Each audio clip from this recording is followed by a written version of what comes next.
Guntur Brindavan gardens లో advanced facilities తో రెండంతస్తుల రైతు బజార్ ఏర్పాట్లకు ప్రణాళికలు సిద్ధమవుతున్నాయి. గుంటూరు నగర ప్రజల సౌకర్యార్థం బృందావన్ గార్డెన్స్ కుందుల రోడ్డులో అధునాతన వసతులతో కూడిన రైతు బజార్ నిర్మాణం జరగనున్నదని నగర మేయర్ కోవెలమూడి రవీంద్ర, కమిషనర్ పులి శ్రీనివాసులు తెలిపారు. శనివారం మార్కెటింగ్ శాఖ, నగరపాలక సంస్థ పట్టణ ప్రణాళిక అధికారులతో కలిసి బృందావన్ గార్డెన్స్ లోని కుందుల రోడ్డు నందలి రైతు బజార్ ని పరిశీలించారు.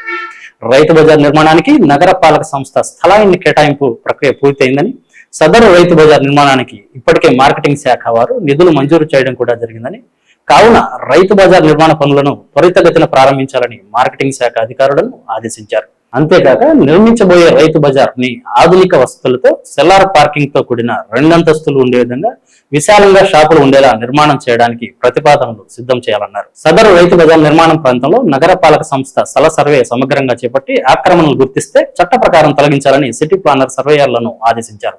రైతు బజార్ వెలుపల రోడ్డు పైన ట్రాఫిక్ కి అవరోధం ఏ విధమైన ఆక్రమణలు లేకుండా చర్యలు తీసుకోవాలని తెలియజేశారు. పర్యటనలో city planner Rambabu, ACP Rehman, marketing శాఖ ఏడీ సత్యనారాయణ చౌదరి, కార్పొరేటర్ ఈరంటి వరప్రసాద్, ఇతర అధికారులు, సిబ్బంది, వ్యాపారులు పాల్గొన్నారు.